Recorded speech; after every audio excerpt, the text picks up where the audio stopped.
Hey, good evening. Welcome back to the Speakeasy. I'm glad you're here. I've missed you. It's been a while. I know. Jeff Belanger here. Good evening, my thinkers and drinkers. And this is really a special night because not only is it Friday the 13th, and it got me thinking about some former Friday the 13th this year. Remember March Friday the 13th? That's when all this stuff started. I almost said the S-bomb, but I haven't had anything to drink yet, so I couldn't blame that. Tonight, we're kicking off... Ooh, that's a slow pour. Tonight, we're kicking off the Old Mill Parafest in Dundee, Michigan. So strap yourselves in. Get comfortable. Cheers to you. Having a little Jack's Abbey beer. By all means, post where you're watching from. And we're going to be talking to some of the speakers, to the organizer. And it occurred to me that I have been to the Old Mill Parafest all 6 years, and this is now 7. And this is the Speakeasy, of course, but this is the first time in 7 years that I'm not there in person. But then again, I know a lot of you can say the same thing. So anyway, we're going to hear from some of the speakers. This is going to go fast. I want to start with bringing in the guy that brings me in every year. And of course, from the Old Mill, Tim Rehahn. Tim, hello. Hey, Jeff, how's it going? Well, we're under quarantine, Tim. I don't know if you knew this, but yeah, so that's why we're not hanging out in person, because we're doing it virtually now. Unfortunately. I know, but the good news is the show goes on, right? That's true. The show goes on, and people can still get tickets. It's only $15. That's right. Yes. And what are they going to get? All through the weekend, by the way. There's 3 days: tonight, tomorrow, and Sunday. And okay. We have speakers each night. And on Sunday, we have our Psychic Sunday, which is we have some psychics that are doing readings and tarot and that type of thing. And that's on Sunday. And so $15 gets you access to all of it, right? All 3 days, yes. Awesome. So tonight, this is the only freebie you're going to get, folks. You get to hang out with us for the next hour, have a couple of drinks, hear from some of the speakers. Tim, you are a paranormal investigator from way back, because I met you, gosh, I don't know, 8, 9 years ago? I mean, who knows, right? Probably earlier than that. I think the first time I met you was at Michigan Paracon. Right. It's so before we even did our events. So, that's true. Yeah. So it's been a while. Yeah, probably 8, 9 years. Now, how'd you get into paranormal investigation way back when? For me, I was always a skeptic, and in some ways I still am.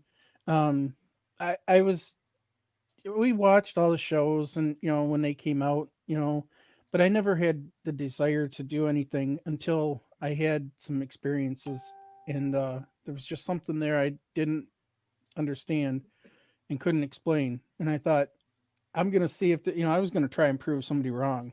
Sure. And the first time we went and investigated, there was 2 of us walking, and a third voice said, "Hello." And we didn't hear it, but it was on audio, and we were like, okay, where'd that come from? And I was hooked. And where was that? Where were you investigating? That was a cemetery in Dundee, just outside of Dundee, Michigan. Dundee, Michigan, of course, is where we find the Old Mill. There it is.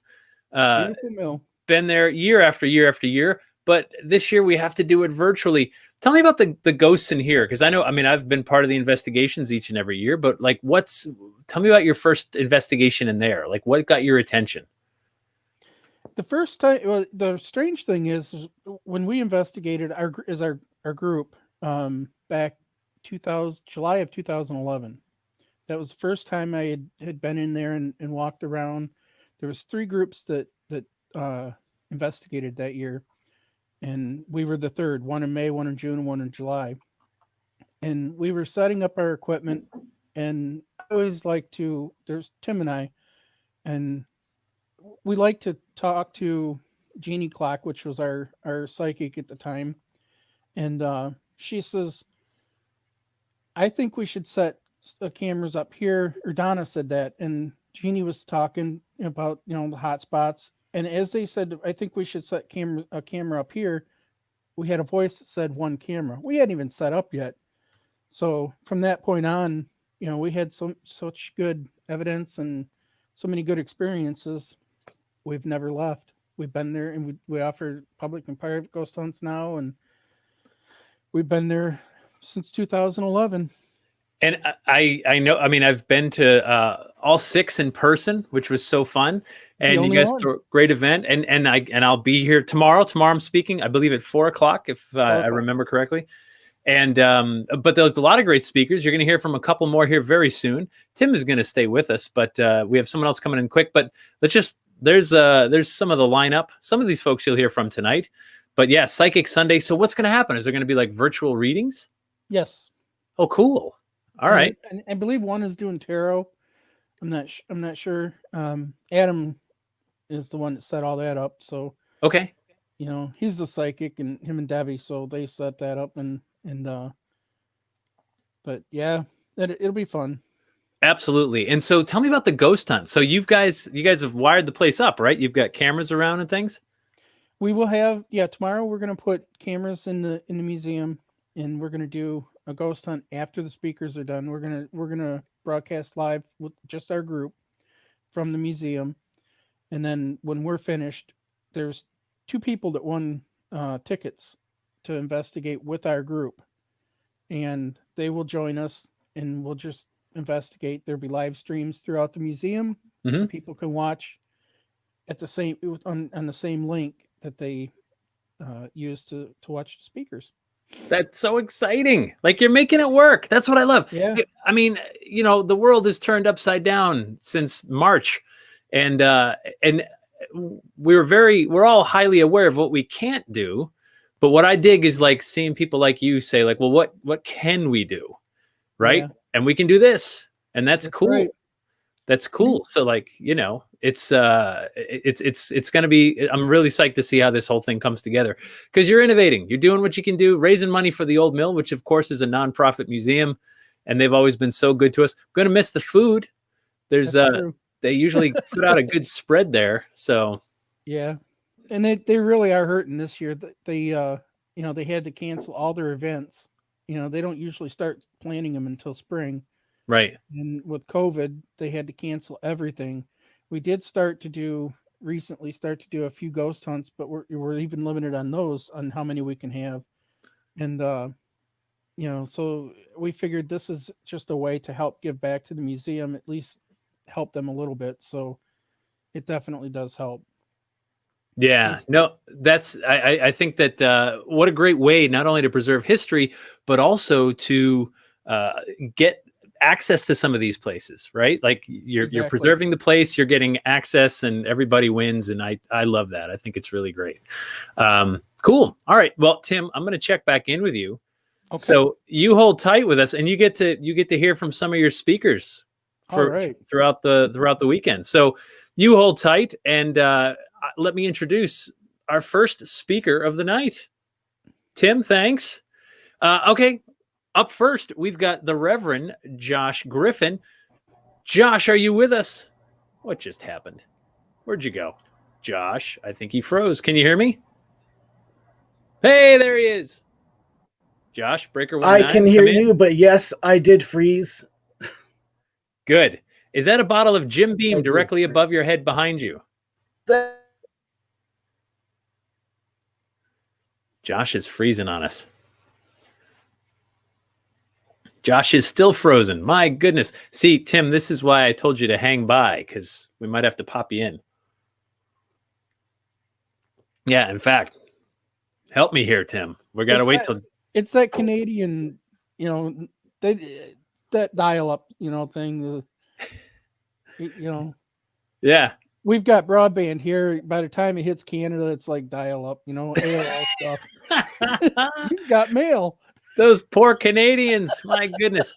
So I always see Josh always goes to your event. I see him with his brings his daughter, right? And yes, and his absolutely wife. Very cool. And I was hoping to talk to him. Oh, we just lost him completely. Maybe he'll come back. But again, this is why I said, Tim, can you hang with me? Now you know. So I didn't realize he was a reverend. Yeah. And participates in like exorcisms and demonic cases and stuff like that, which I was dying to talk to him about, and hopefully we still can. Maybe he'll come back. But we'll figure that out. So yeah, how nice is it to be back doing the speakeasy? Yeah, You've attended a few. I've watched quite a few of them. Yeah. So how has COVID affected your life, Tim? Like what's changed for you since this started?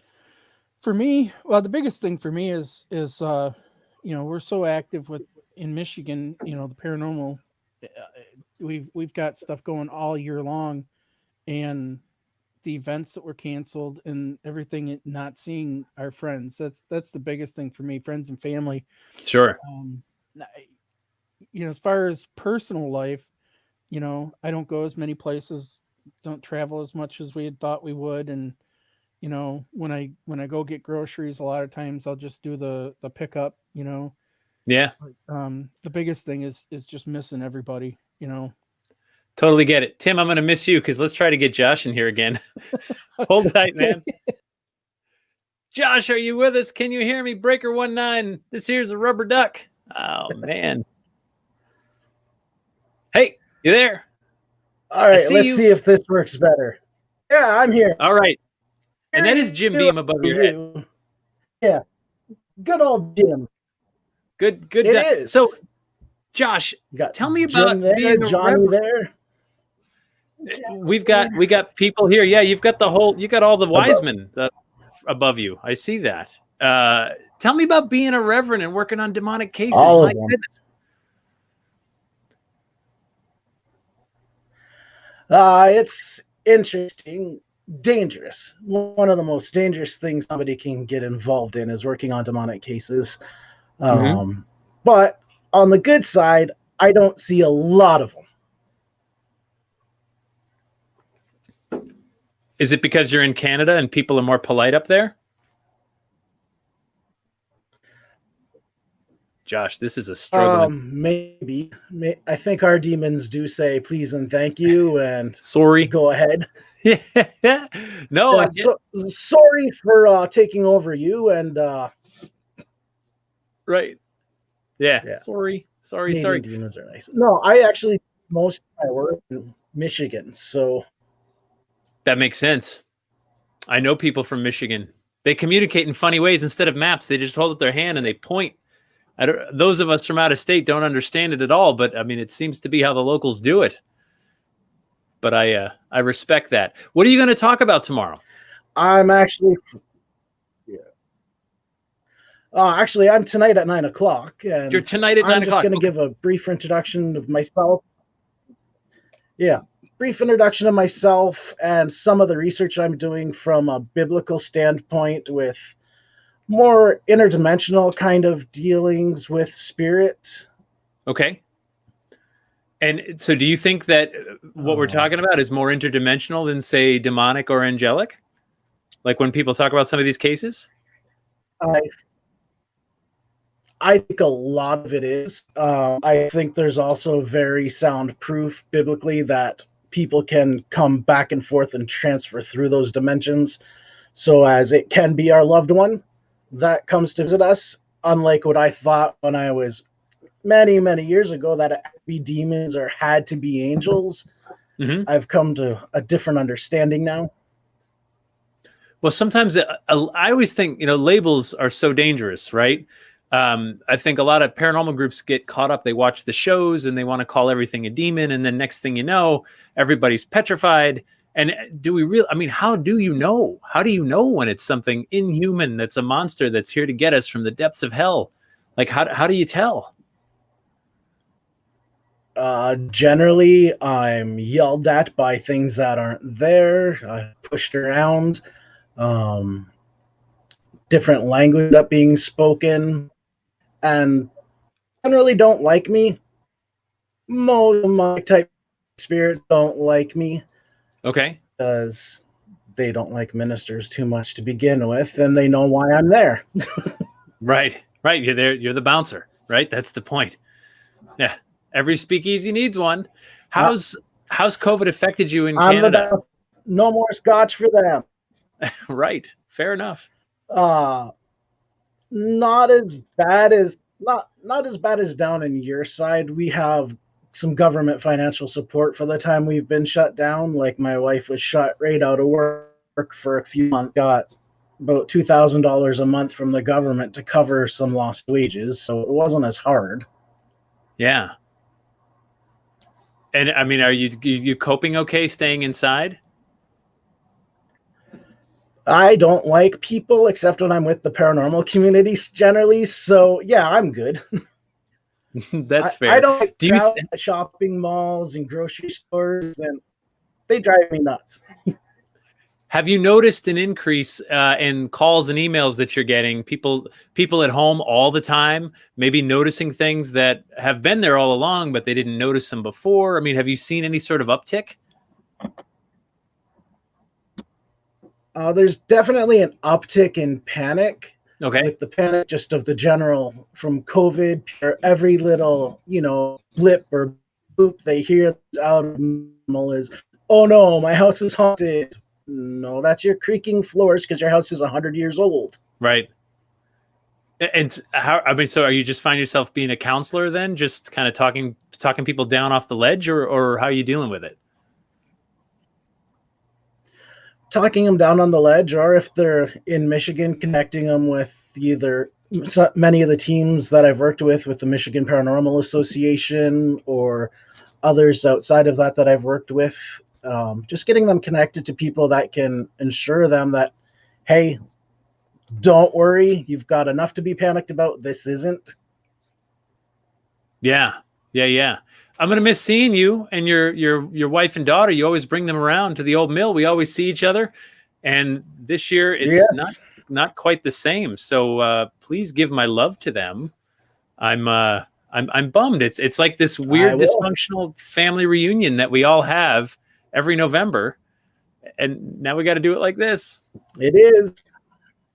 Yeah. So it's but at the same time, like I mean, I know we'll do this again, right? We'll have normal days. They will come. This too shall pass. But at the same time, when you're in the middle of it, it's funny how I know for me, sometimes days go by and this is sort of new normal. I mean, I work from home anyway. So some days that's what my day would be like anyway, just computer all day, researching, working, writing, whatever, on the phone. And then stuff like this happens. And I'm like, oh, all these folks that I'm used to seeing every November, it has to be like this now, which is better than nothing, but not quite the same. I miss you is what I'm saying, Josh. Yeah. Come here. Bring it in. For sure. Give me a hug. Yeah, we miss you too, Jeff. Yeah. Not that close. My goodness. Big dog. We'll do the virtual hugs. How about to your health? And my wife waves hi from beside me. What are you drinking? Johnny Walker XR 21-year-old Scotch. Wow. And I just brought a beer. My goodness gracious. You got class, Josh. I appreciate that. Tell me about like your religious upbringing. Do you ever go back to old ministers or anything, or priests, and they're just like, you're doing what now? I grew up Catholic, so Me too. It would probably fly if I went back there. When I became a teenager, I went the evangelical route, but since this, which doesn't jive with the denomination I was with at all, and a few other personal reasons, I've stepped away from evangelicalism. So now I'm on my own, independent, and it jives with me. It jives with my relationship with God. I'm helping people. Right. And how do you sort of like reconcile all that? Because I was raised Catholic too, and that's the baggage I carry with me wherever I go. I'm not ashamed of it. Like, it is what it is. I don't regret it. It's fine. I don't really identify as Catholic anymore, but I do recognize that it does cloud my perspective when I see something or experience something. You can't help but go back to your roots and say, oh, this is this or this is that. And the other irony is, as a historian, right, the best historians have to forget their country, right? You have to, like, you can't be a nationalist. You have to be objective when you're looking at things. So does a demonologist have to do the same thing? Has that been your journey? Have you sort of found that you have to, like, shed some of the things that you were taught to be more objective? Definitely from my evangelical days, because they are angels, demons. That is it. It was growing up Catholic that made me question things, and when I couldn't find answers, I went looking. Like, okay, so why are we praying to saints? If they're dead, why is there this communication back and forth? And now I'm going back to that. It's like, oh, it makes sense. There is communication back and forth. And there Okay. are messengers back and forth. And if there's angels, there has to be demons. If this part's right, this part's got to be right. And if there's these, and I've seen full-bodied apparitions that haven't attacked me and haven't been bright glowing lights and singing choirs of angels, there's got to be something else. Right on, right on. Hey, Raven has a question for you. What would you say is the most dangerous part of doing demonic exorcism? The potential of bringing something home to my family. Okay. And has that I happened? have teenage daughters. Not from an exorcism. I did bring one of my daughters. I do the haunted Edson incident every year, except this year because customs wouldn't let me cross to be a zombie. But she brought home a spirit from the ship a few years ago. Hold on. Just pause a second. That's kind of funny, right? Like you're at the border. You're like, I got to go be a zombie in Michigan. Come on. And they're like, no, I can't let you do that. Sorry. That's funny. Go ahead. I didn't mean to interrupt. And coming back, there's one customs agent that I'd always get because I come back after 3 a.m. on Saturday. And so it'd be the same guy. I'd go to the same booth and be like, on the ship again? Yep. How are the scares tonight? Yeah. But no, my daughter, I brought her one night and she brought a spirit from the ship home. And he lived with us for a good 6 months through winter till I brought it back. And what was that like? What was happening at your home? He just stalked the halls, stalked my daughter's closet most of the time, watch my wife shower. Whoa. That's not cool. Yeah, he had to go. Yeah, no kidding. How did you get rid of him? I told him he had two choices. We were going back as a family up to the area to the ship. So I said, you can come willing or I'll kick you out and you can go wherever it is that you'll end up going, which won't be back home. Right on. Sometimes you got to play hardball. Hey, my kids, my family, I have to keep them protected. One time I went to a haunt here in Massachusetts. I was working on a story and this went around the house and the guy told me something would shake the foot of the mattress when they were sleeping. And I thought nothing of it because that was actually the most minor thing that he told me all night. And I came home that night, got home very late, and I'm in bed sleeping, and all of a sudden I feel my mattress shaking. My house was built in 1996. It's totally not haunted, and so I woke up and I'm like, oh my God, what happened? And I thought I just sort of dreamed it, and then it happened again while I was still awake. And yeah, my little daughter's down the hall at the time. She was much younger, and you have that moment where you're just like, wait, I asked for this stuff. Like it's on me, but not my family, right? That's a different thing when you bring that home. Yeah. Yeah, well, very cool. Absolutely.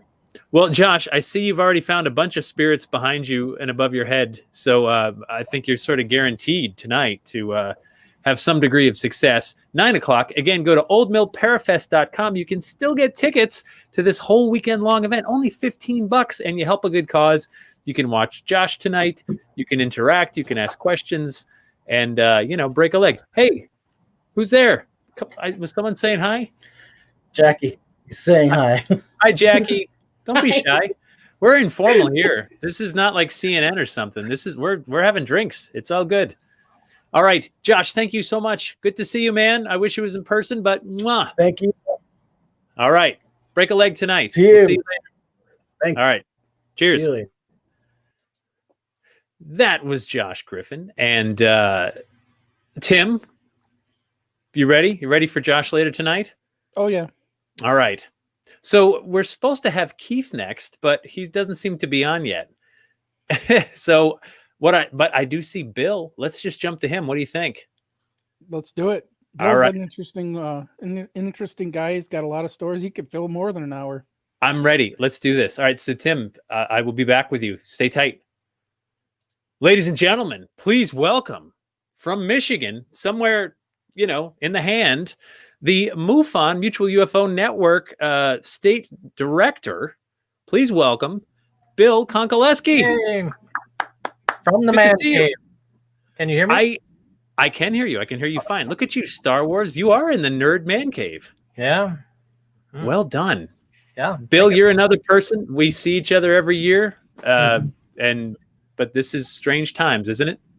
Oh, yeah, for sure. Especially you work at home, your wife works at home, the 2 kids are stuck at home for school, and every day is a blur. And you're just like, I'm doing a night watch. I'll see you at dawn. Yeah. I'm gonna go do a sky watch. What are you drinking? Shots, obviously. Yeah.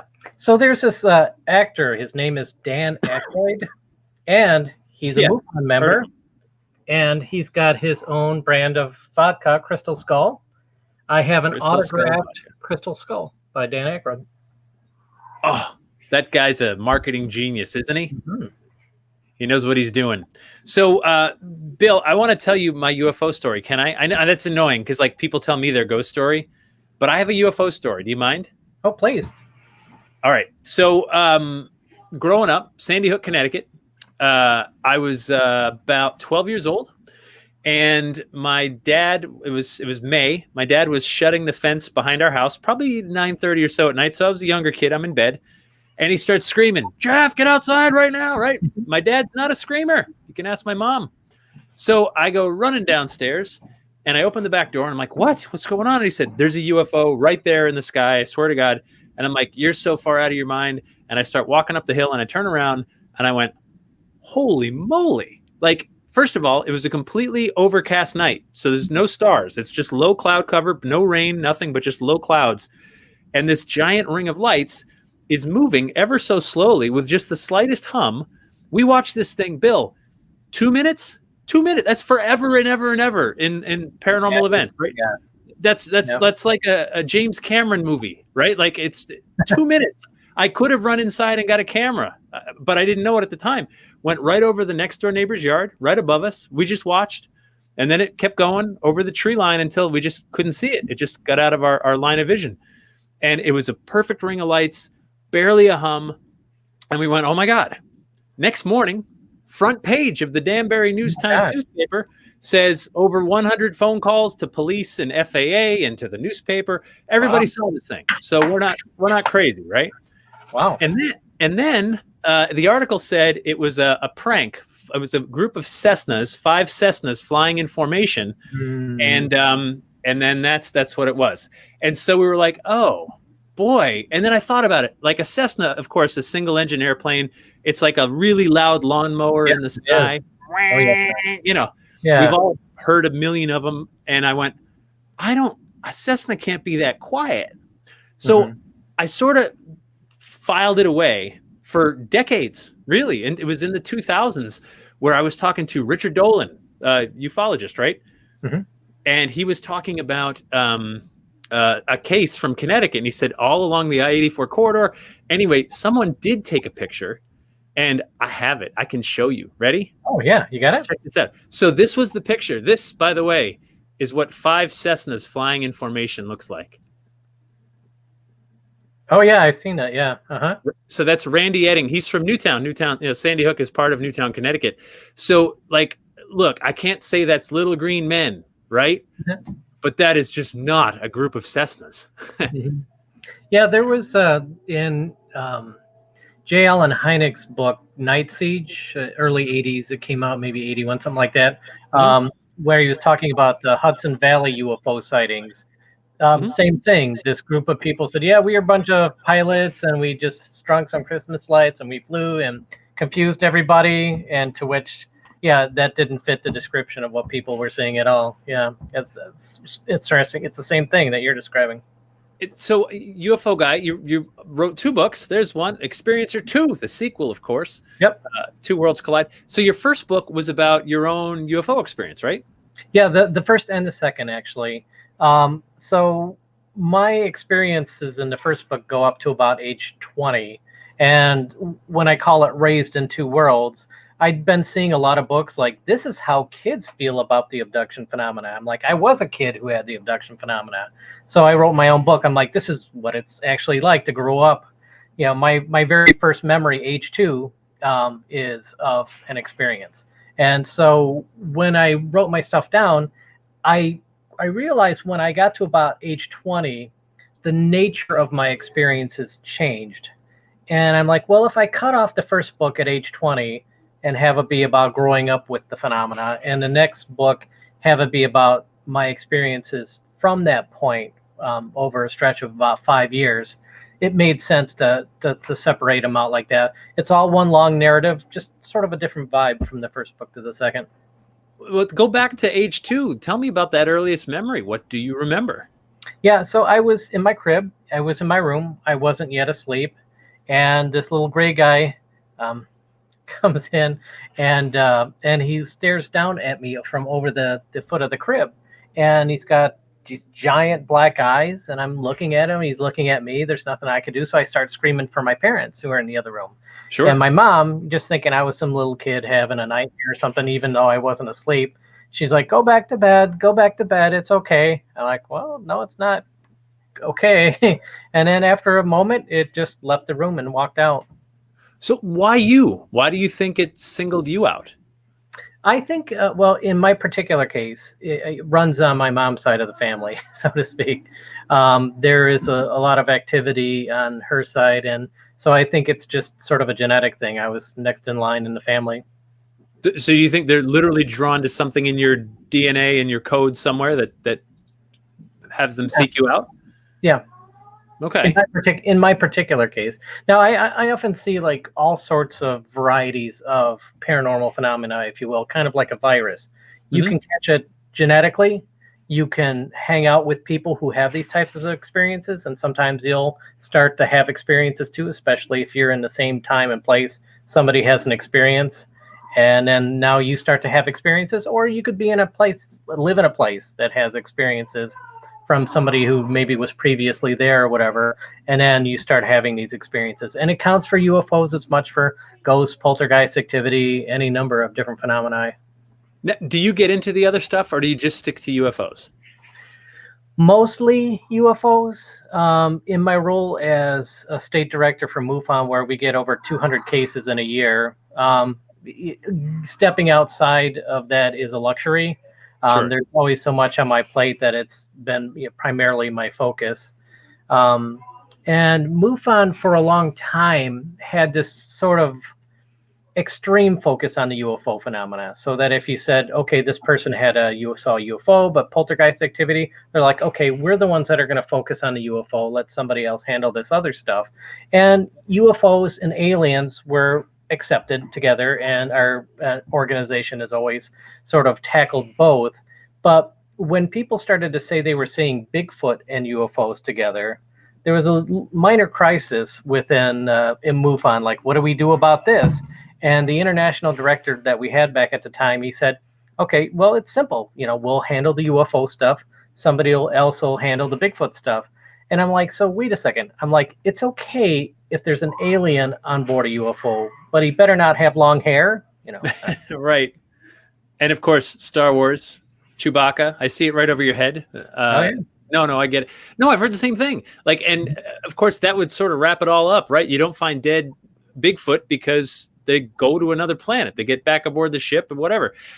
Years ago, I started in ghosts. And so years ago, I remember, I was at some paranormal conference and someone started talking about Bigfoot, and people literally just sort of walked away. And I'm like, come on, man, in for a penny, in for a pound, right? Like, you're going to start going down the rabbit hole. Don't go halfway. Let's go all the way in and throw it all on the table. And it all interests me. All of it is totally fascinating.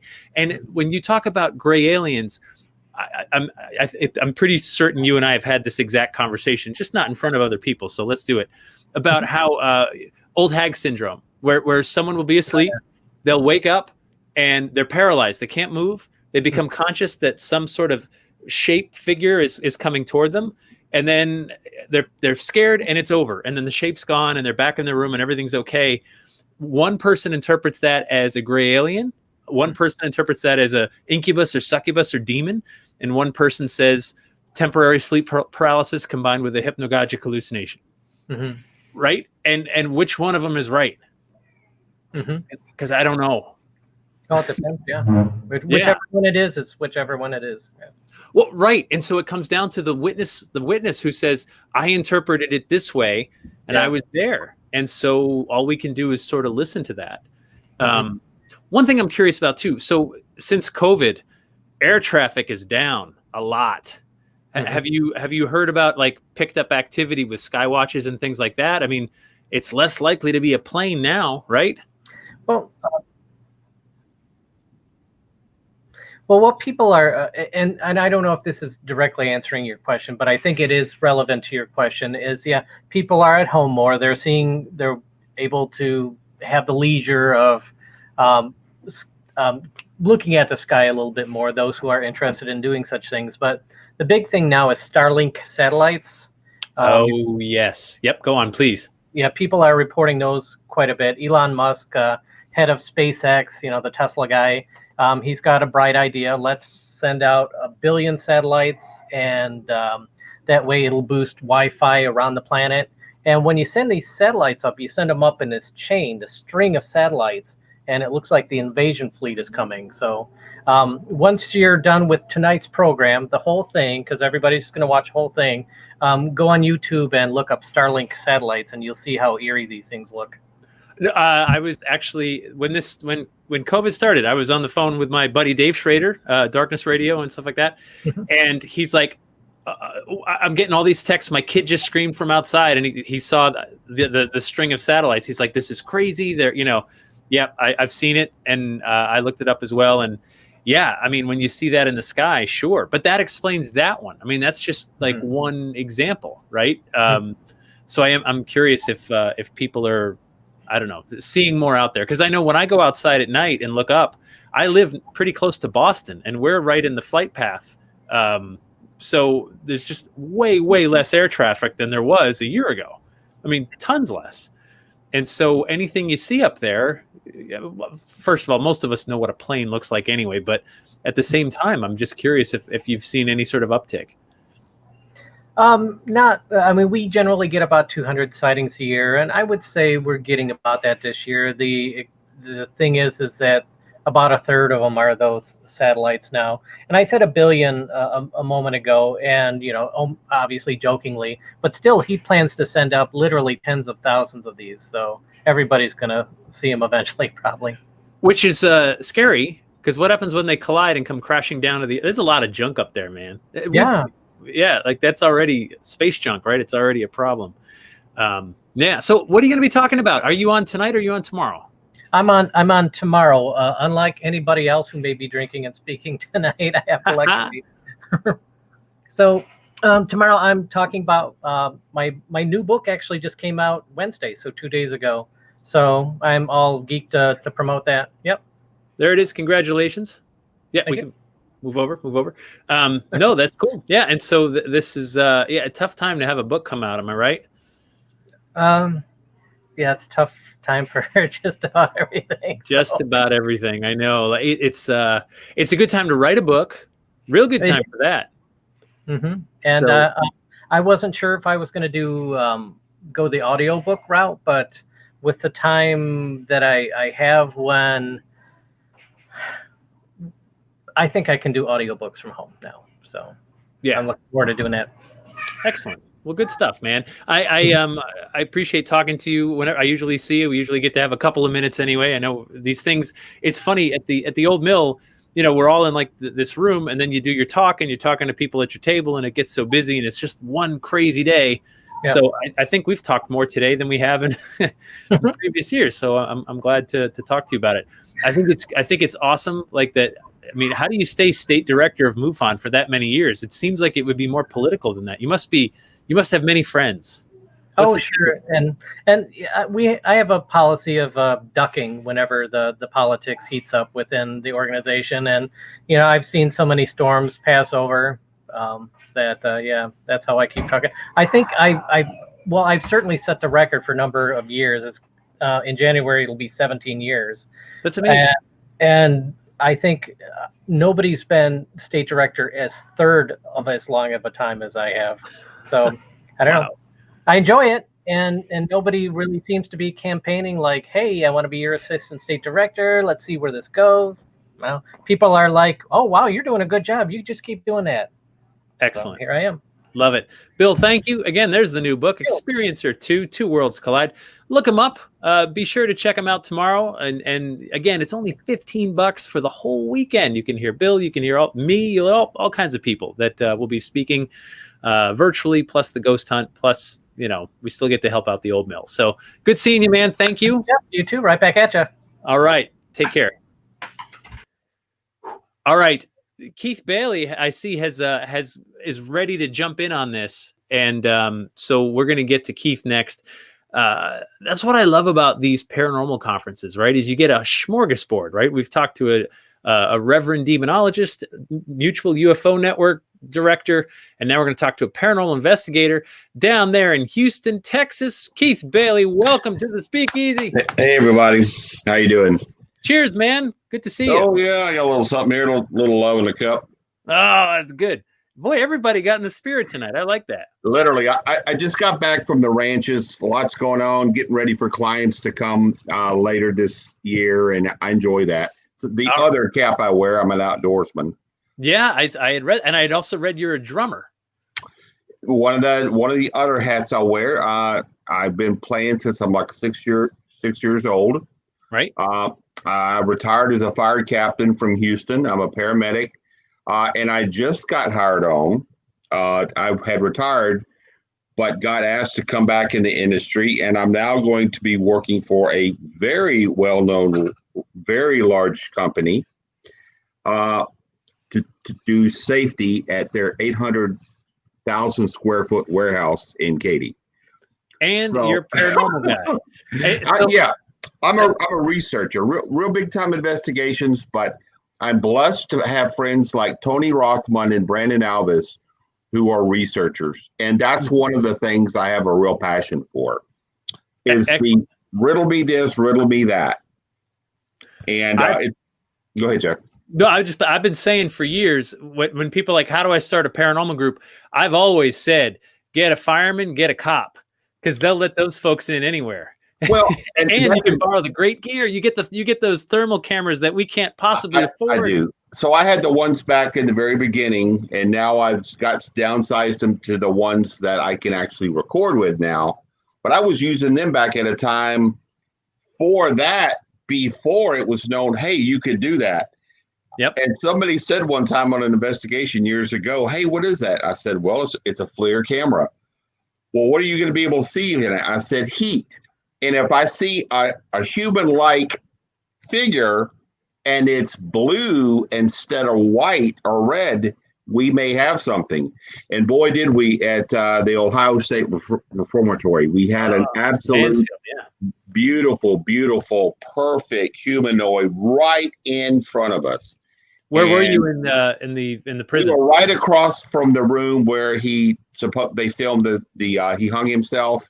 So the room across from that. So you're in the administrative building. Right. So we were in the hallway that goes down to the chapel, and then the room with no windows where they had inmate discipline, no windows. Yeah. Right. And so that corridor had so much of this spinning activity of almost good and very dark. You felt this like you were like warping going down that hall. And even people said, I'm so dizzy. And we actually even had an experience in the chapel that we filmed and recorded. And some of the evidence that we were able to get was just, there were 7 people with tears in their eyes after what happened to us all. We had a tormented spirit that came through on the box screaming, please help me. And another very dark voice came through. And so later on in the investigation, when we had been talking, and I said, is there anything else the spirits would like to say? And we had this recorded, and it says, the angels came. So what we feel is that tortured spirit that we had prayed for was actually taken away from that very dark, probably malevolent type entity, and took her away, and she was no longer tormented. So it was a moment to where we felt we needed to intervene and say a prayer for this poor soul. And after that, all of us were like, we were just like going outside, like, can you believe what we captured and recorded? And I guess that's one of the things in this industry, Jeff, I'm known for. People say, how is it you get some of the things you do? And I says, if I had to put a name on it, it's for my near-death experience at 13. What happened? Tell me. I had an anaphylactic reaction to a medicine called Torcan. Okay. My mom and aunt were going inside the store. So here I am outside, kind of, listening to some Rush tunes, doing my thing. And I start coughing. And the next thing I know, I start to be to where I couldn't hardly catch my breath. And then I started panicking like I needed to get out of the car, but I had no energy. And at that point, it all just started fading in black around me. So the next thing I know, I felt myself moving, but my eyes were closed, but I was moving. And I went from not breathing to they lost my pulse. And so when this happened, it's really emotional. I was with my grandmother, and I knew I was not where I was before because she was with me holding my hand. And I remember sitting there and looking around, and I wanted to ask her something, but as I went to ask her the question leaving my mouth, she just looked at me, and the answer came from her to me here. Like, where am I? She just says, it's okay. Well, what am I going to do? You're with me. She wasn't saying the words, but it just flowed to me. And I remember she was like, sit down. So I sat on this little type of a bench just right there, and she was with me. And out over in front of us was like a little pond, the most beautiful blue water. The grass was as green and as shimmering as could be. And I remember these white birds flew going across in front of the water, but the way that they flapped their wings was like effortlessly. And I just sit there, and then I just was like, well, I guess this is where I'm going to be now. And then I remember she stood up, and I was like, wait a second, you're not going somewhere without me. And she just was like, you have to go. And so as I was like, no, this is a beautiful place. You have to go. So I remember I just kind of walked out to where the little trail was that I had came down on a very, very long walk. As I turned back to look at her, and she was no longer facing me, she was facing the water. And then I remember as I walked as I'm going, and where am I going? I started feeling that pain in my chest. Then I started hearing screams. I knew I heard my mom out of my right ear. I heard these other people running around. And then I was able to kind of like actually I opened my eyes and I heard a tube coming out of my mouth. And I just hear people screaming. So, wow. In fact, I was even blessed because when they had given up on me, the nurse ran back and says, he's breathing. He's trying to breathe. But then the doctor had told her to go tell my family, this is it. You're going to need to say your last goodbyes. But then there was that inner time when they were working on me that they said and they think because I had been in the car too long without oxygen. And if it wasn't for this little man coming out to his car, putting his groceries up, I would have not have been here even as today. And he saw me leaning my face up against the window and I was blue. And he runs back inside and says, help, and they got all the people there. And later on, I ended up becoming a paramedic. That's what my journey was. Mm-hmm. I said, how amazing is it that they brought me back to life? And then I just fell in love with it. I have to do this. So when I got to do this for a living and I got to bring people who went into cardiac arrest, and I go in that room 2 days later after they have a stent put in, and that whole family's crying and hugging me, that's the most rewarding thing you can ever fathom, is giving somebody back a second chance. I figure I got a second chance. I wanted to share that. So I think my gift was, and it's just a sentence, go back and tell them that there is such a place. And that's it. Go back and tell them, oh, I don't believe, because if I hear that somewhere, I'm like, oh, my friend, don't say those words. And I think that's how this, I had a lady actually at one of the Paracons. It's interesting, Jeff, you say that people were coming in the room, and I walked in the room and she goes, oh, and she looks at me and she comes over to me and takes my arm and says, I have to ask you a question. And I'm like, only if I can ask you a question. She says, fair enough. She says, have you died? I go, yes. And I said, how do you know that? She says, with all the people walking in the room, when you walked in this room, you glowed. You like glowed white. I said, can you tell that's people who have died? She says, yes. I said, so can I ask another question? She says, absolutely. I says, do the spirits see me as that? They said, yes, they do. And I said, that must make sense when I go places that they do not know me. I've never been there before. And in the box or any type of communication is coming on, they say, hi, Keith. Keith. Hey, Keith. I've even got recordings say, talk to him. Or he's nice. Right. And I just had that feeling that's why it's been a passion of mine.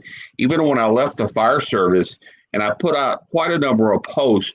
What are you doing to go out and help someone in your life? What have you done nice for someone today?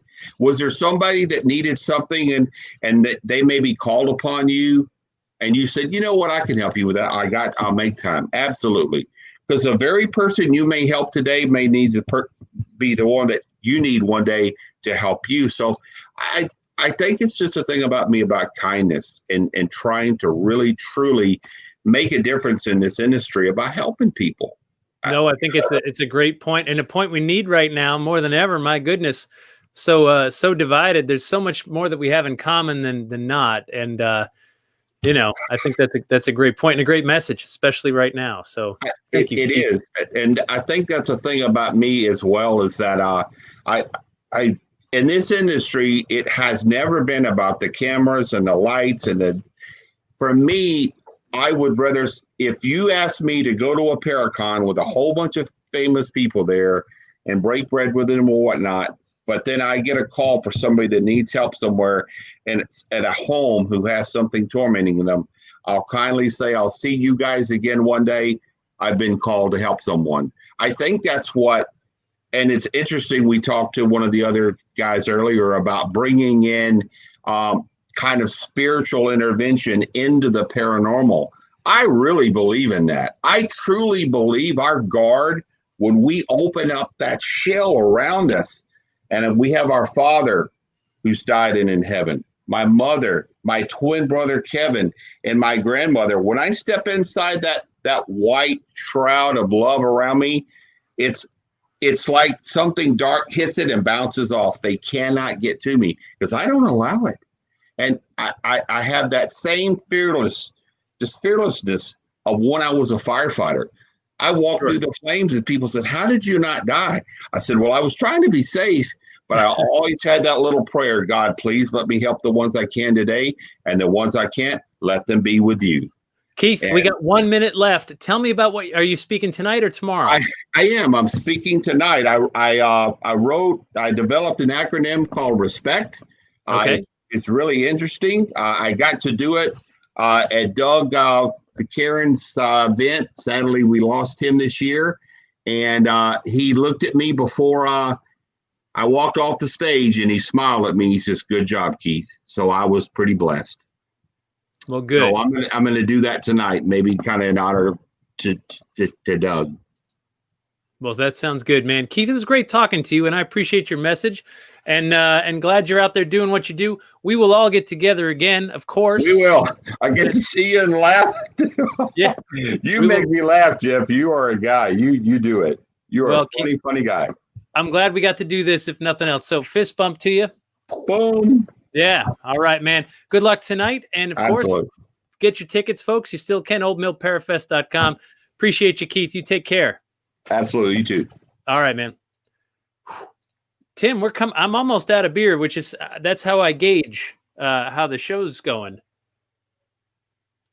It sounds like you got a great lineup. We only heard from just 3 people. Yeah, look at hey, I never easy even there. took a drink. You left me sitting here. I did, dude. What a great lineup just tonight. I think you're gonna have it sounds like great stuff all weekend, and I'm so glad you did this. Thank you for putting it together. And someone said they bought a ticket while we were on, so that's one. That's $15, man. That'll keep the lights on for a couple of days at the old mill for sure. No, it all adds up. I'm not joking. It does. Yes, Yeah. it does. No, that sounds like a joke. It's not. I mean, shoot, that's good stuff. So what are you looking forward to? Are you going to be part of the ghost hunt tomorrow night? I will be there. I will be part of it. Although most of the night I'll probably be the one running the cameras and the switching back and forth and Yep. So I may not be on camera as much, but yeah, it'll be fun. Good. Well, I'm looking forward to it. I've put together, so tomorrow at 4, I was actually putting together my program today, playing some classics, some stories that I love, and also some weird ones that I dusted off from the vault.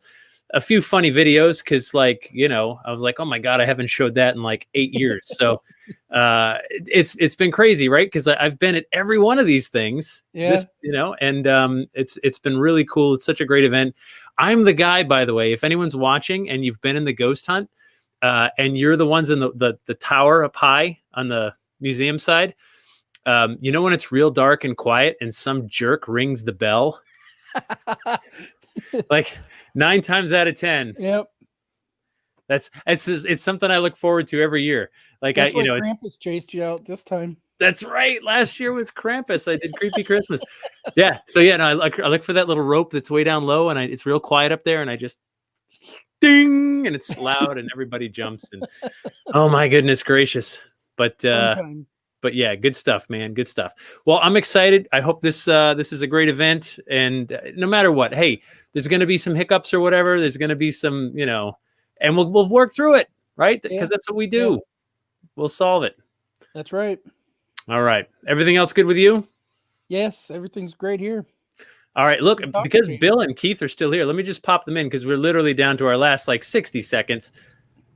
There, look at it. It's like the Brady Bunch. Hey guys. It's not Keith, but anyway. Let's drop him out. He's just sitting at his Keith's. Should we talk to him? Should we? I don't know who that is. What about the one that was above that one then? No, let's drop him out. I don't even know. All right, Bill, on the count of 3, we're going to headbutt Tim. Ready? Or just kiss him. 1, 2, 3. Mwah.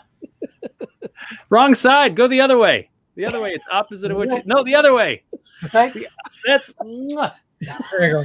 There we go. Now I can do it. Guys, cheers. All right. Well, hey, it's good to be back. I haven't done a speakeasy since September because I was busy every night in October. And so it's good to do this again, too. I appreciate it. That isn't. It's not. Someone stole Keith. Stunt double. Abducted, whatever. Yeah. Maybe anyway.